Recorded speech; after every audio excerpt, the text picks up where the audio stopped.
दयाळ अंतरी होता ती प्रेमळ, अंतरी होता ती प्रेमळ, अंतरी होता ती प्रेमळ। दयाळ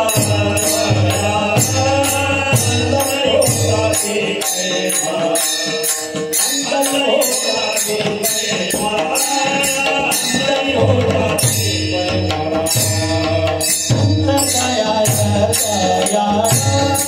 अंतरी होता ती प्रेमळ, अंतरी होता ती प्रेमळ, अंतरी होता ती प्रेमळ। अंतरी होता ती प्रेमळ, अंतरी होता ती प्रेमळ, अंतरी होता ती प्रेमळ। पाठी पाहता कृपा दृष्टी, पाहता कृपा दृष्टी, पाहता कृपा दृष्टी, पाहता कृपा दृष्टी, पाहता कृपा दृष्टी। देवोनिया रसायना कारिता की भवर नवदाना, कारिता की भवर नवदाना, कारिता की भवर नवदाना। देवोनिया कारिता की भवर नवदाना, कारिता की भवर नवदाना, कारिता की भवर नवदाना। शरण आलिया से पाठी पाहता कृपा दृष्टि, पाहता कृपा दृष्टि, पाहता कृपा दृष्टि। पाहता कृपा दृष्टि, पाहता कृपा दृष्टि, पाहता कृपा दृष्टि। संताशी शरण लागे, संताशी शरण लागे, संताशी शरण लागे, संताशी शरण लागे।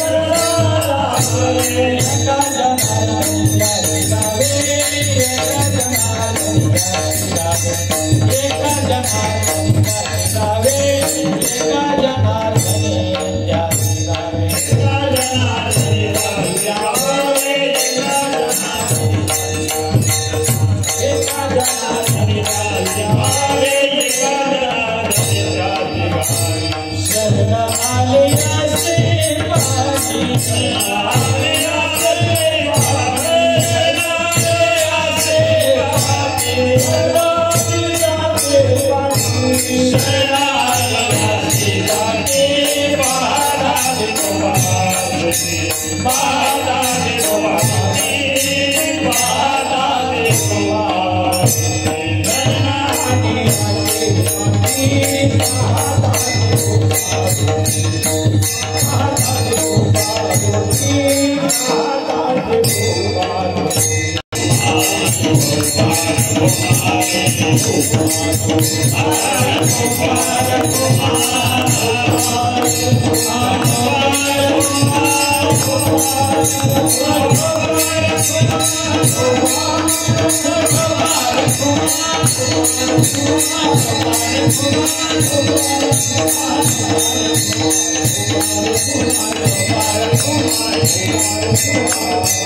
संत दयाळ दयाळ अंतरी होता ते प्रेमळ शरण आलिया शिपाठी पाहता ते कृपा दृष्टी देवोनिया रसायना तारिता ते भवार नव जाना शरण आलिया शिपाठी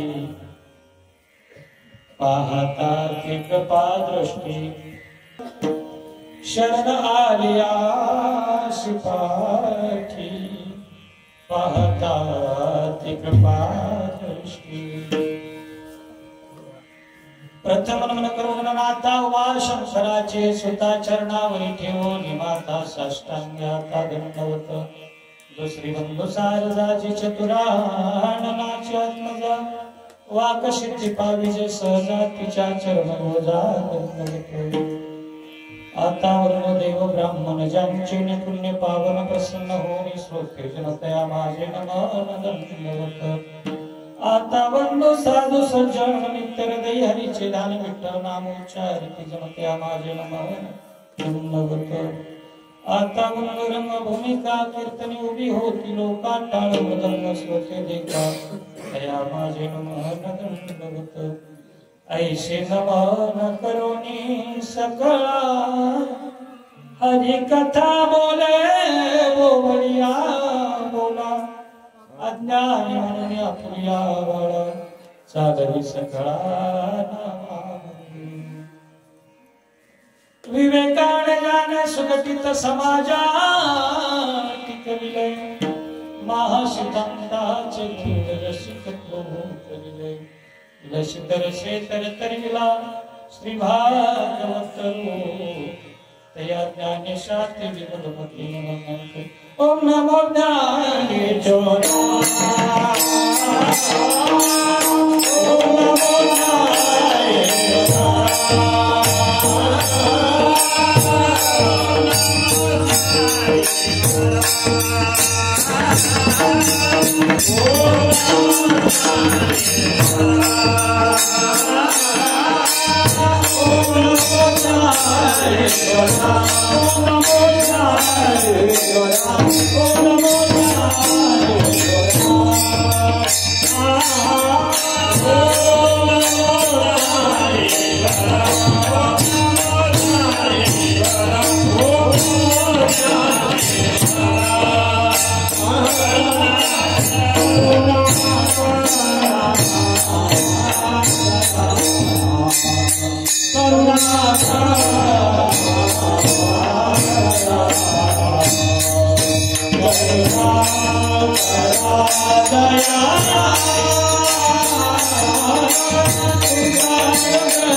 नमो सद्गुरु सच्चिदानंद रूपा, नमो सद्गुरु भक्त कल्याण मूर्ति, नमो सद्गुरु भास्करा पूर्ण कीर्ति, महासंत साधु प्रतिष्ठान वासी स्मराय एकनाथा कधी मुक्ती हसी, जयाची ग्रही कृष्णजी कार्य करिता, नमस्कार माझा सद्गुरु एकनाथा, मंगल भवन मंगल हारी,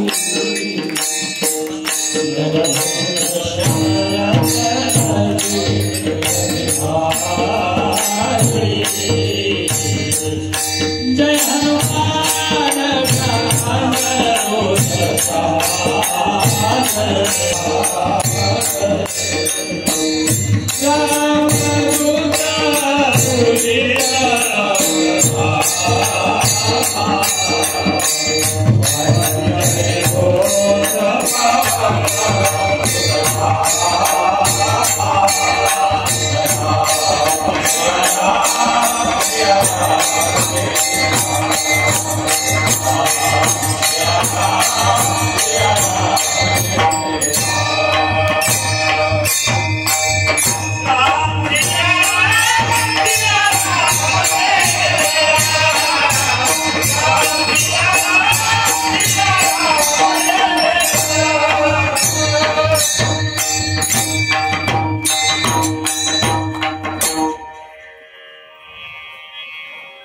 संत दयाळ दयाळ अंतरी होता ती प्रेमळ, शरणालियास पाठी पाहता ती कृपा दृष्टी, देवोनिया रसायना तारिता ती भवानव जाना, शरण आलियास पाठी पाहता ती कृपा दृष्टी, संताशी शरण जावे एका जनार्दनी त्याशी गावे, शरण आलियाशी पाठी पाहता ती कृपा दृष्टी, वस्तू कीर्तन रूपी सेवेत करता निवडलेला अभंग शांतीचा सागर असणारे प्रतिष्ठान नगरीचे संत मराठवाड्याचं भूषण नवे नवे संपूर्ण भारत मातेचं भूषण असणारे संत श्रेष्ठ नाथबाबांचा चार चरणाचा अभंग आणि या अभंगाच्या माध्यमातून श्रीमंत श्री नाथबाबा आपल्या समोर संतांची आंतरिक लक्षणं सांगतात.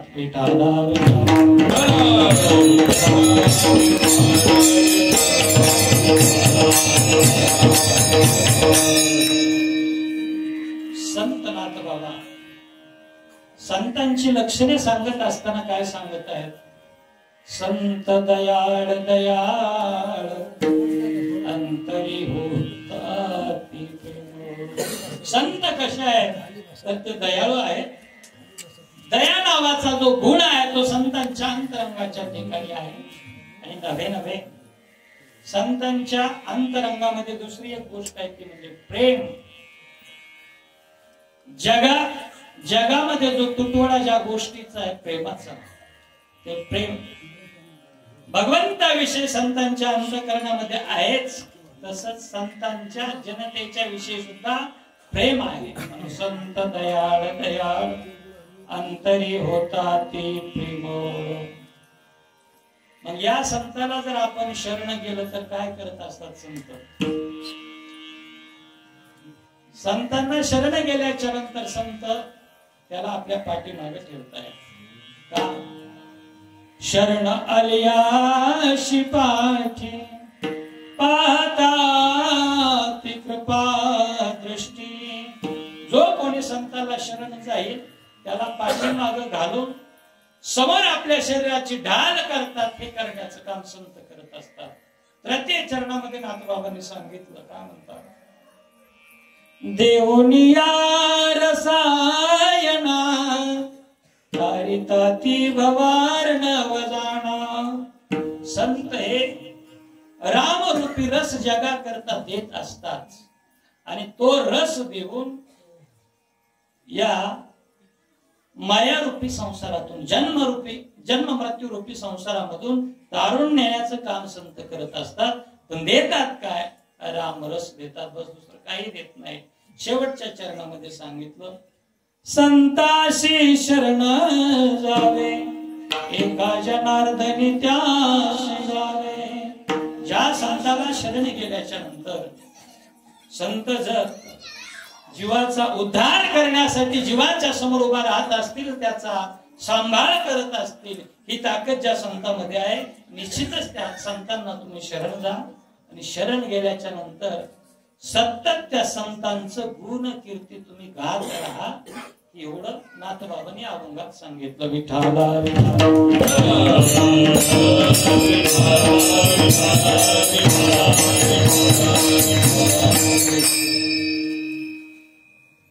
अभंगावर पर्याय देण्यापूर्वी थोडासा बोलायचं म्हणजे ते असं, भगवान प्रभू रामचंद्राचे लाडके भक्त असणारे हनुमंतराय, हनुमंतरायाच्या दरबारात चालत आलेली मागच्या 28 वर्षापासूनची ही अविरतपणे असणारी सेवा आहे.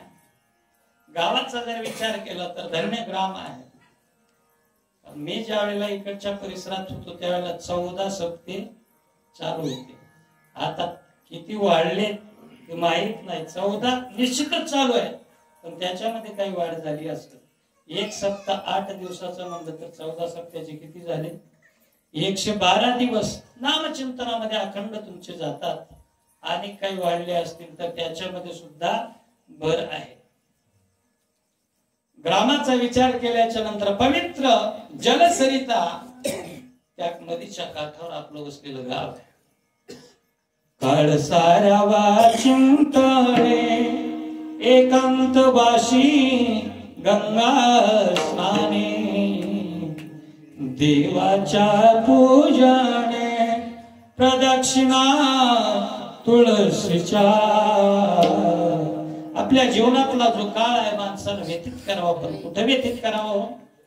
काळ सारावा चिंतने, चिंतनामध्ये आपला काळ गेला पाहिजे. आणि तो काळ पवित्र सरितेच्या काठावर एकांताच्या ठिकाणी जाऊन चिंतन करण्यामध्ये आपला काळ गेला पाहिजे. पवित्र असणारी ही नदी आपल्या गावाचं वैभव, आपल्या जिल्ह्याचं वैभव, आपल्या तिच्या काठावर असणारं गाव. आणि इथं आपण अखंड परिणाम सप्ताह ज्ञानेश्वरी पारायण सोहळा आहे. ज्ञानेश्वरी व्यासपीठ चालकतो नाही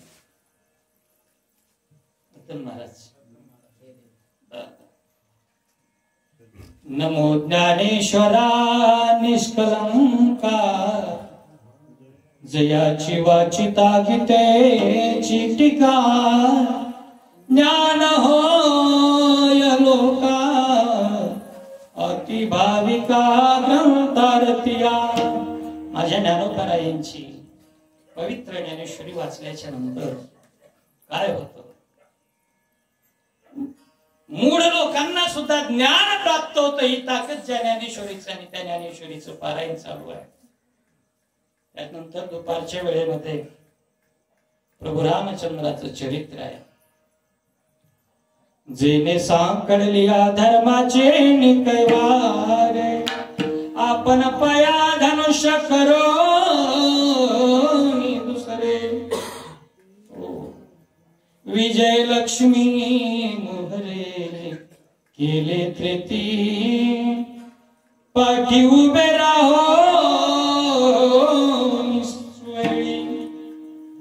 प्रताप लंकेश्वराची सिसाळी, उदो मनतयास्त बळी दिधली भूता. हे प्रभू रामचंद्राचं चरित्र आहे. धर्मासाठी ज्याने जीवनाला कष्ट सहन केले पण पित्राज्ञा मोडली नाही, आणि जगातील प्रत्येक अणुरेणूचा उद्धार करण्यासाठी ज्यांनी संपूर्ण जीवन म्हणजे तारेवरची कसरत अशा प्रकारचं जगून आपल्या समोर धर्माचा आदर्श ठेवला. कारण धर्म तोच आहे. एथ वडील जे जे करीती, तया नाम धर्म ठेविती, एरते चिते अनुष्ठिते सामान्य सगळ. सामान्य लोकांना जगावं कसं, चालावं कसं, वागावं कसं, बोलावं कसं, हे असामान्य लोकांनी समोर ठेवायचं असतं. म्हणून प्रभूचं चरित्र आहे. मग या प्रभूची कथा करण्यासाठी अनेक दिग्गज मंडळी आहेत. हरिभक्तीपरायण आमचे गुरुवारी रामबाबा आहेत, हरिभक्तीपरायण सज्जन महाराज आहेत, गावातील बाळूकाका आहेत, आणि परिसरातील वाचक सूचक मंडळी आहे. या सर्वांच्या सहकार्याने चालत असणारी प्रभू रामचंद्राची कथा, हरिपाठ, अन्नदान आणि हरिकीर्तन अशा प्रकारची ही सेवा भगवंताच्या कृपेनं, आज हनुमंतरायाच्या कृपेनं माझ्याकडे आलेली सेवा. या सेवेसाठी उपस्थित गुणीजन मंडळीमध्ये महाराष्ट्रामधील एक नामांकित वादक हरिभक्तीपरायण विष्णू महाराज गोलमे, त्याचप्रमाणे हरिभक्तीपरायण समाधान महाराज असतील, पंढरीनाथ महाराज असतील, सर्व गावातील भजनी मंडळ सर्वांच्या चरणी एकदा श्री संताची माता चरणावरी साष्टांग हे करी दंडवत विठाला.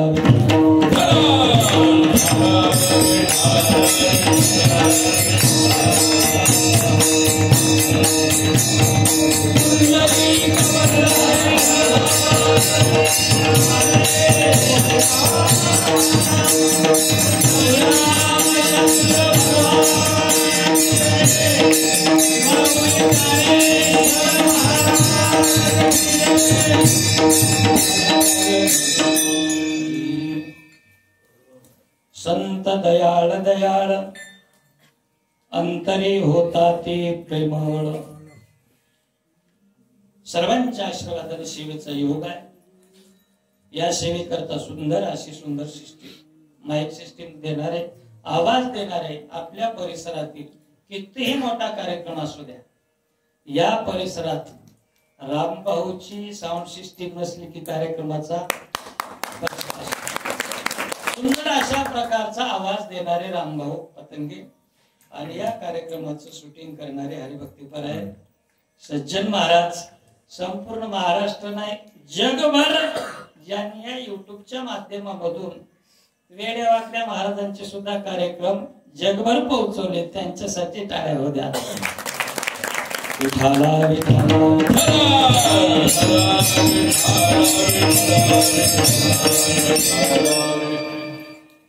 मनुष्यरूपी देहाचा विचार केल्याच्या नंतर सांगतात संत कबीरजीचं म्हणणं आहे, बडभाग मनुष्य तनु पावा सूर दुर्लभ सबकम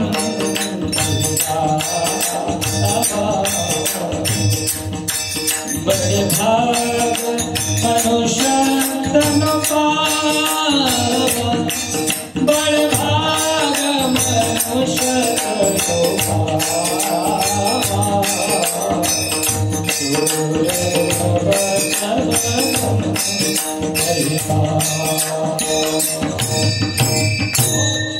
खूप भाग्यानं प्राप्त झालेला हा मनुष्य दैववशात हा मनुष्यरूपी देह आपल्याला प्राप्त झाला. किती भाग्यानं. कावळ्याच्या हातामध्ये म्हणजे आंधळ्याच्या हातामध्ये कावळा सापडावा तशा प्रकारे. बरोबर तुम्ही जाग्यात सगळे का नाही, मी चुकलो तरी ध्यानावर आणून देत. आंधळ्या माणसाला काहीच कळत नाही, पण त्याच्या हातामध्ये सुंदर असत. सर्व पक्षामध्ये चतुर असणारा कावळा, कावळ्यासारखा चतुर कुणीच नाही. मग तो कावळा डोळसाला सापडत नाही, पण तो आंधळ्याला सापडावा. तशा प्रकारे मनुष्याचा देह आपल्याला प्राप्त झाला. आणि या देहामध्ये आल्याच्या नंतर यानं जर ठरवलं तर या देहामध्ये आल्याच्या नंतर माणसानं जर उन्नती साधायचा प्रयत्न केला तर यानं देव होता येत. याच मनुष्य देहानं जर माणूस सत्कर्मानं चालला, आचार भ्रष्ट झाला नाही, यानं संत होता येत. आणि याच देहानं माणसानं जर माणसासारखं वागलं तर त्याला माणूस म्हणून जीवन सुद्धा जगता येत.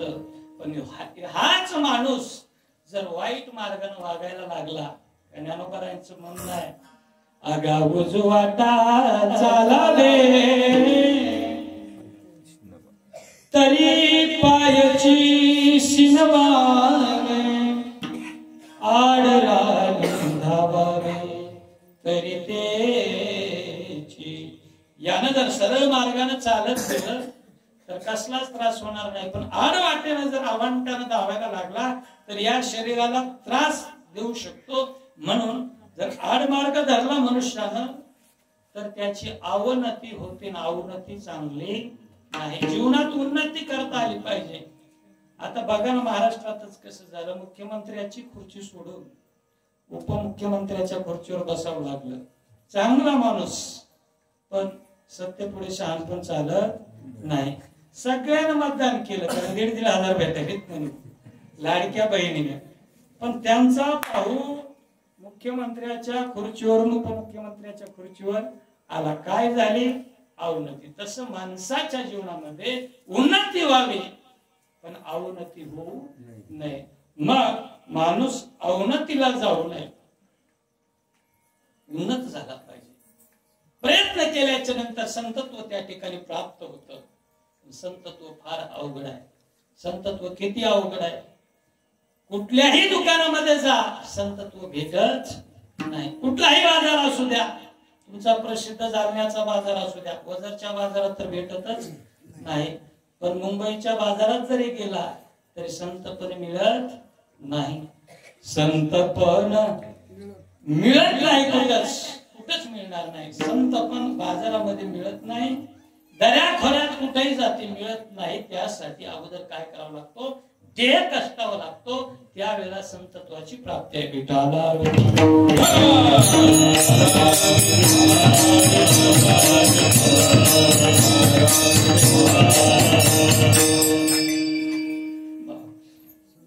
या संतपण नाही मिळत ये हाती, हिंडता कपाटी राणी ओनी. असं पाहिजे. संतपण मिळत नाही हाती, बाजारात भेटत नाही, रानात नाही, वनात नाही, कुठेही कड्या कपाऱ्यामध्ये जा. संतत्व मिळवण्यासाठी माणसाला स्वतः काही आचारसंहितेमध्ये बांधून घ्यावं लागतं, तेव्हा संतत्व पदापर्यंत माणूस पोहोचू शकतो. आम्हाला संतत्व मिळवायचंय, पण संतत्व मिळण्यासाठी जे देहाला कष्ट आहेत ते कष्ट नको आहेत. अशी बरीच मंडळी तुकोबारायाकडे गेली. तुकोबाराया म्हणतात की तुकोबाराय, आम्हाला कळलं नाही तुम्ही संत पाहिजे जीवनामध्ये, पण संत कोणाला म्हणावं हे आम्हाला माहित नाही ना. देव जरी आला आणि एखाद्याला म्हणला यांना तुम्ही संत म्हणा, त्यावेळेला देवाला तुकोबारायची भाषा आहे. तुकोबाराय म्हणतात, करी सीते देवा करी माझे सोके, तरी मी नयाते मनो संत. एखाद्याला संत म्हणा म्हणून देवानं जरी सांगितलं, तुकोबाराय म्हणले देवा तुला काय करायचंय माझं ते कर, मी पण याला मी संत म्हणू शकत नाही. मग तुकोबारायकडे अशा बऱ्याच जणांचा भरणा आला. तुकोबारायला म्हणून लागले संत म्हणा. एक जण बरेचसे पुस्तक लिहिणारा होता. तो आला, आपलं पुस्तक बाळ तुकोबारायांच्या समोर ठेवला आणि तुकोबारायला म्हणू लागला, तुकोबाराय आम्ही नामांकित कवी आहोत, कवित्व केलंय, कविता संग्रह केलाय, नामांकित कादंबऱ्या काढल्या, तुम्ही आम्हाला संत म्हणा ना. तुकोबाराय म्हणले नाही, तुम्ही संत होणार नाही. नवती ते संत करिता कवित्व, संताचे ते आता नवती संत. हो, एखादा कवी पुस्तक लिहून ग्रंथ निर्मिती करून जर तो संत होईल, नक्कीच होणार नाही. नाही तर पुस्तक लिहिणाऱ्याची संख्या काही कमी आहे का आमच्याकडे? शिवाजी सावंतासारख्याने मृत्युंजयी कादंबरी जगप्रसिद्ध लिहिली. वि स खांडेकरांची ययाती ज्ञानपीठ नावाचा पुरस्कार तिला प्राप्त झाला. पण वि स खांडेकरांना लेखन क्षेत्रातला सर्वश्रेष्ठ पुरस्कार प्राप्त होऊन सुद्धा त्यांना कुणी संत म्हटलं नाही. म्हणून नवती ते संत करिता कवित्व, कवित्व केल्याने संतत्व प्राप्त होऊ शकत नाही. बर, संताचं कोणीतरी नातलग बनल्याच्या नंतर संत होईल का? तर त्याही बाबतीत तुकोबारायचं म्हणणं आहे, संतांचे ते आप्त नव्हती संत. संतांचे नातलं काही कमी होते का? बऱ्याच जणांची यादी दिली आहे का नाही. राज्यमाता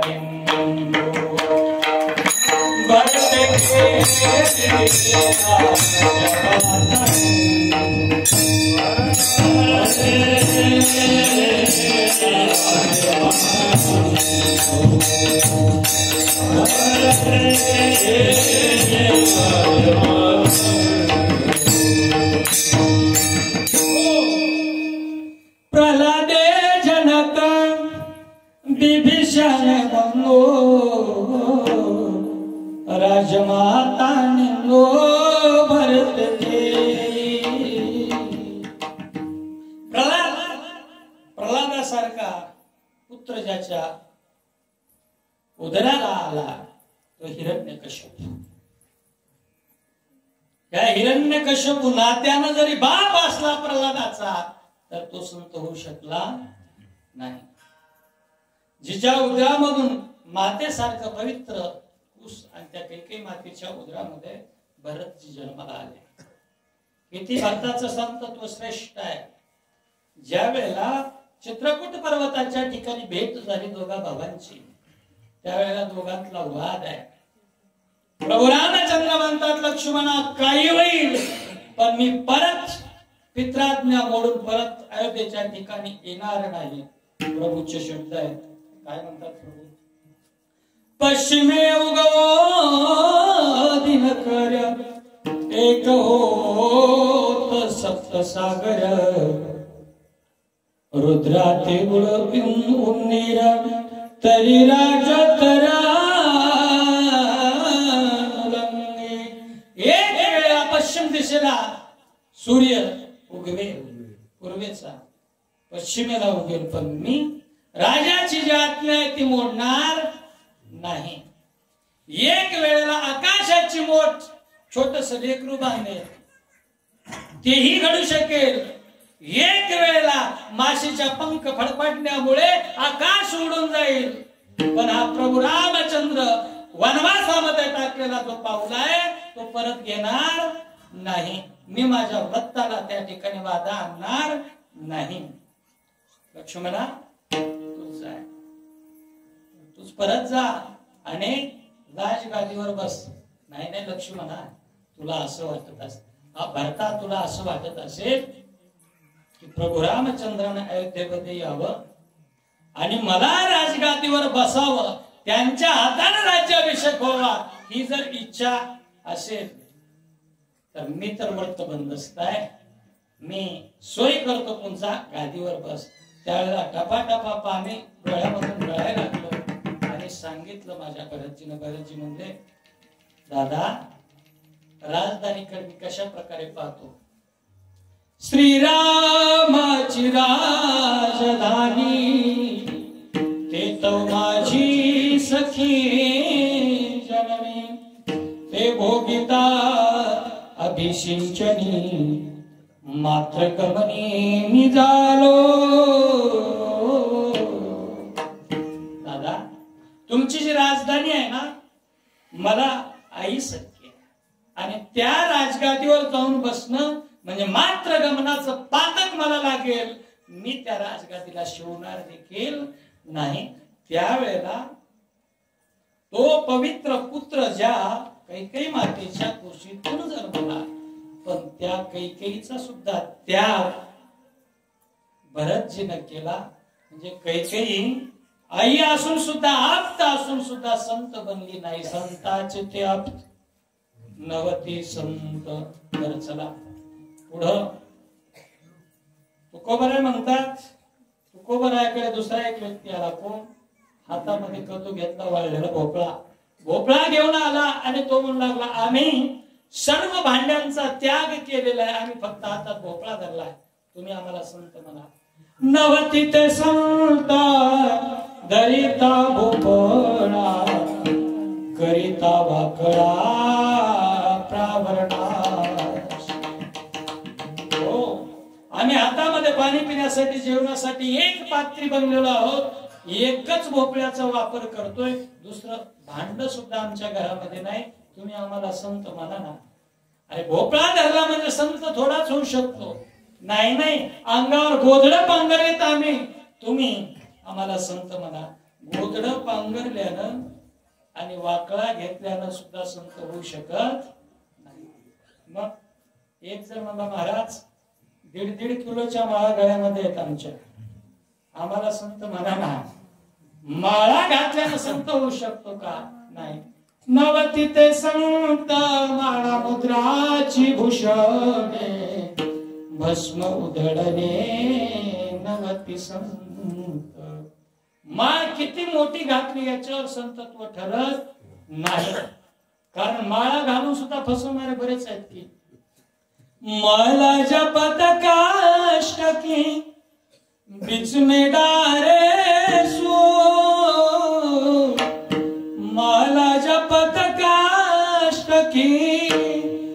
माला लाकडाची, तुळशीच्या असो का चंदनाच्या असो, कोणत्याही लाकडाची माळ तयार केली, गळ्यात घातली, पण अंतःकरणामधला मलिनपणा जर गेला नसेल तर तो संत होऊ शकत नाही. माला बेचारी क्या करे, जपने वाला कपोत. कुबुद्धीचा जर माणूस असेल तर वरून घातलेली माळ तुमच्या काही कामाची नाही, त्याला संतत्व प्राप्त होत नाही. बर, काही जण म्हणले, महाराज आम्ही एक कीर्तन करायचं म्हटलं की 51,000 रुपये सुपारी आहे आमची. किती? 51. एवढ्या मोठ्या पाकिटाचा महाराज आहे, कीर्तन करतोय. मग कीर्तन करायला तरी तुम्ही संत म्हणा की. म्हणजे तो सुद्धा आमच्या परीक्षेत नापासच आहे. नवती ते संत करिता कीर्तन सांगता पुराण नवती संत. हो, पुराण सांगू लागला, कीर्तन करू लागला तरी तो संत होऊ शकत नाही. कारण बरेचसे अशा माग अलीकड तर सोडा, पण मागच्या काळामध्ये सुद्धा बाह्य लक्षणाने संत कोणी होऊ शकलं नाही. बाह्य लक्षणावरून बऱ्याच जणांना फसवलं. मोठं उदाहरण कोणाचं? काळनिमीचं. हनुमंतरायला अडवण्यासाठी कुठे गेला? द्रोणगिरी पर्वताच्या ठिकाणी गेला. एक फसवण्याचं उदाहरण. दुसरं फसवण्याचं, अंगावर भस्माचं लेपन केलं, काखामध्ये झोळी घातली, काशाय वस्त्र अंगावर परिधान केले, जटा वाढवल्या, माळा घातल्या अंगामध्ये, आणि तो पर्णकुटीच्या ठिकाणी गेला. सीतामातेचं हरण केलं. तो म्हणजे लंकेचा राजा रावण. काय कमी होतं त्याच्याकडे? काहीच कमतरता नव्हती. सोनियाची पुरी समुद्राचा वेळा, समुद्रावगाडा राक्षसांचा. बरं, बायकाला तरी कमी होती का? अजिबात नाही. जुन्या काळात 2-2 मिळायच्या, आता एक मिळणं कठीण आहे. पण पट्ट्याला 80 सहस्र त्या सुंदर कमीना, 80,000 सुंदर पत्न्या ज्या राजा रावणाला आहेत, तो सीता मातेचं हरण करण्यासाठी बाह्यांगानं साधू बनला आणि बाह्यांगानं साधू बनून फसवलं. म्हणून तुम्ही बाह्य अंगावर संतत्व ठरवू नका. मग संतत्व कशावर आहे? अंतरंगावर आहे. अभंगाचं पहिलं संत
संतांचा महत्वाचा गुण सांगितला म्हणजे संत दयाळ दयाळ अंतरी होता ती प्रेमळ.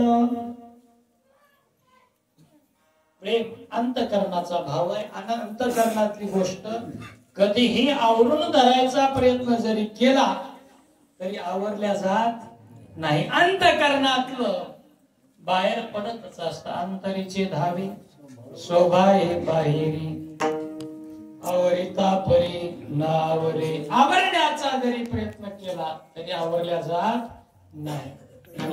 छान उदाहरण देतात बघा. साजेपणे जाणती देवी करणे सांगती ज्ञान आगा वृक्षाशी पातारी जळ सापडे मुळे ते शाखाची बहारी बाहेर दिसे का भूमीचे मार्ग सांगे कुंभाची नानाचार गौरव सुखोलीनाचे अथवा संभ्रमाची आयती जैसा स्नेह व्यक्ती दर्शनाची प्रशस्ती पुण्य पुरुष इथे उदाहरण देतात मार्मिक ज्ञानोबा म्हणतात वसंत ऋतू आला हे सांगण्याची आवश्यकता नाही. आला हे कशावरून कळतं? मधुमास अति विख्यात, मधुमास अतिशय विख्यात आहे. तो कसा आहे? झाड संपूर्ण नवपालवीनं बहरून जातात. ही वसंताची ताकद आहे. म्हणजे अंतरंगातून त्या ठिकाणी तो बहरून जसा येतो तशा प्रकारे संत ओळखण्याचं चिन्ह आहे ते म्हणजे अंतरंगामध्ये प्रेम असतं. किती प्रेम देवाविषयी. अवघी देवा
पहिल्या चरणामध्ये सांगितलेले संतांचे दोन गुण आहेत. अंतरंगाने सांगत असताना एक सांगितलं की ते दयाळ असतात. संत दयाळ दयाळ.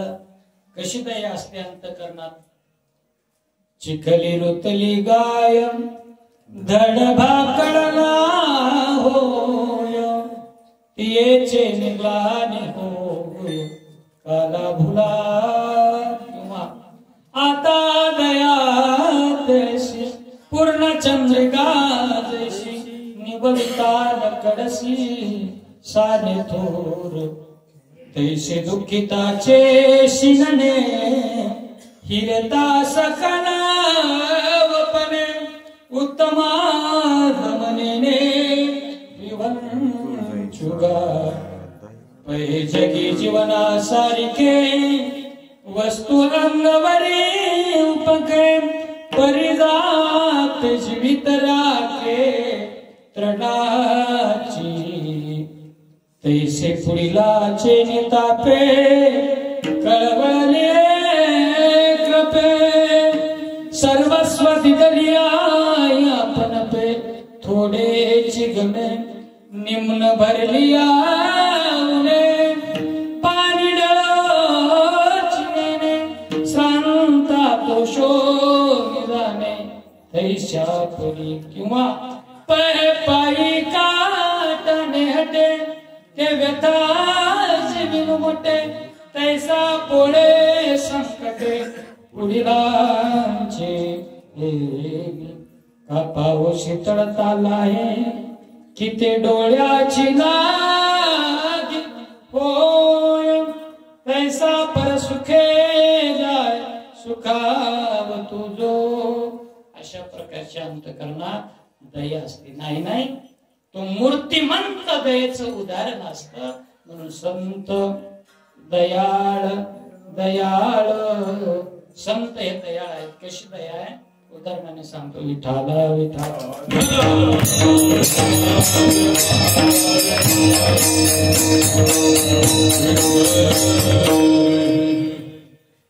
तुकोबारांची एक काळची परिस्थिती सगळ्यांना माहित आहे तुकोबरायासारखा श्रीमंत व्यक्ती कोणी नाही.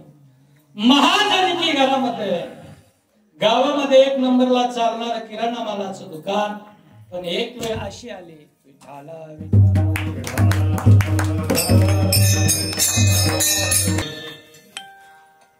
तुकोबरायाची श्रीमंती मोजण्याची नव्हती. अफाट श्रीमंती माझ्या तुकोबरायाकडे. पण परिस्थिती अशी असते, तुकोबरायांची जी भाषा आहे, कैवाहावे जीवन कै पलंगी शयन, जैसी जैसी वेळ पडे तैसे तैसे होणे घडे.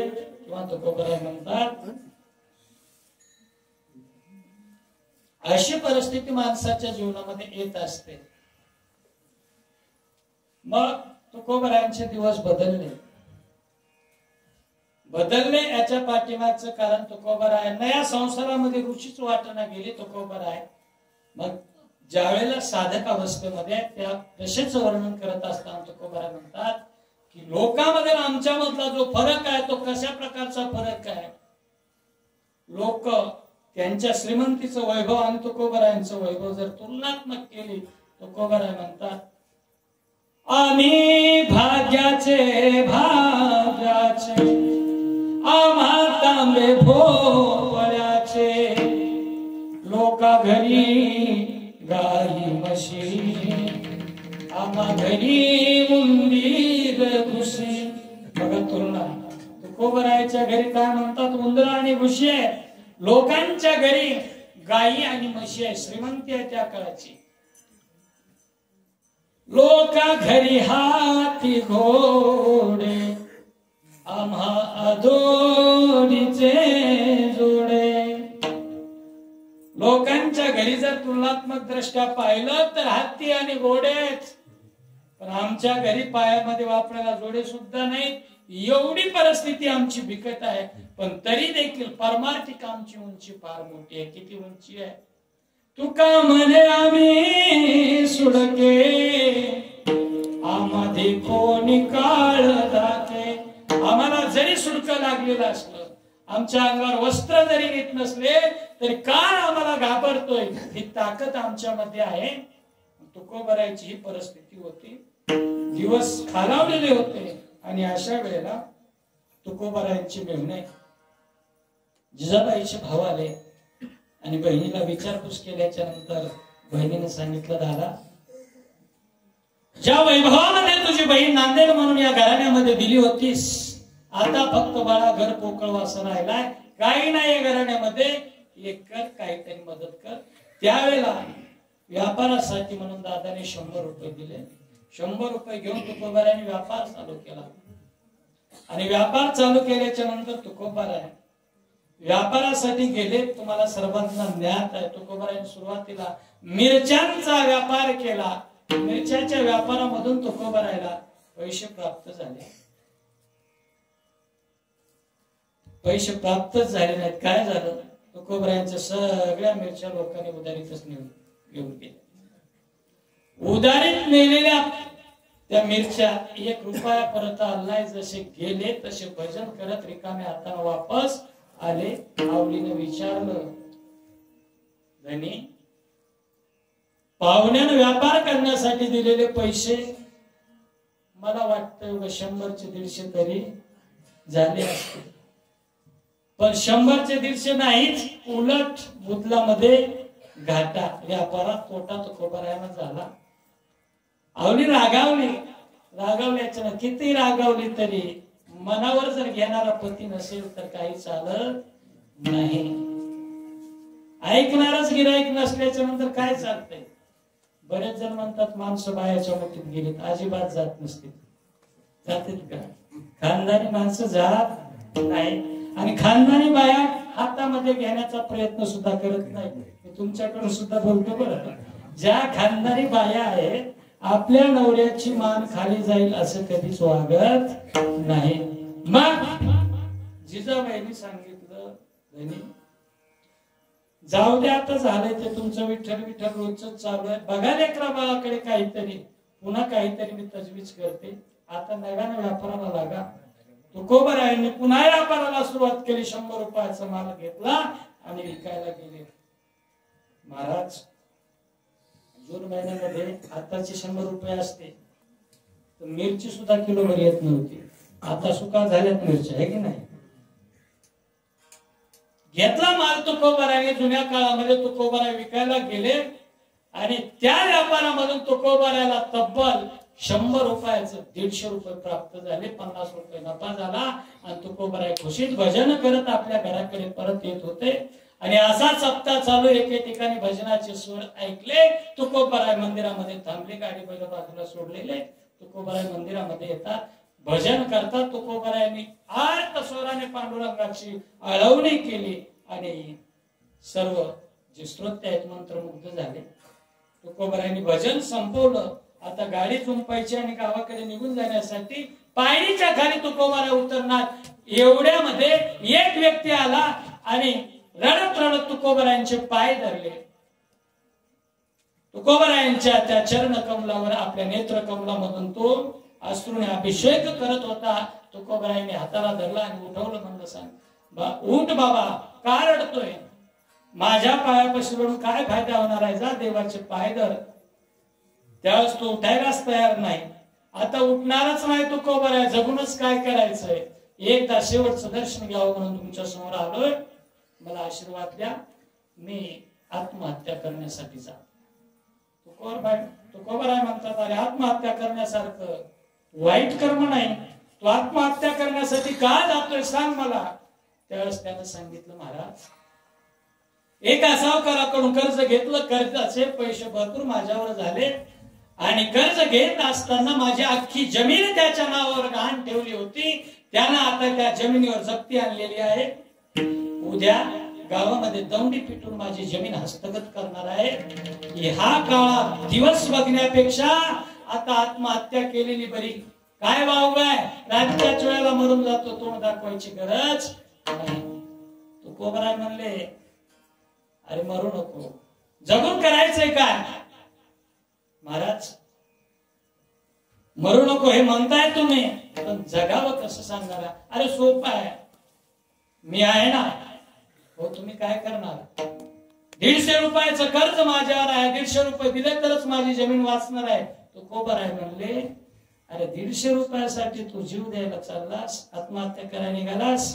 घे. खिशात हात घातला आणि खिशात हात घालून 150 रुपये त्या इसमाच्या हातामध्ये ठेवले. त्यानं ते घेतले, स्वतःची जमीन वाचवली.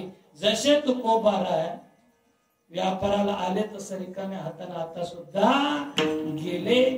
समाजाविषयी ज्यांच्या अंतःकरणामध्ये दया असते, भूताची दया आहे भांडवल संता, आपुली ममता नाही देई.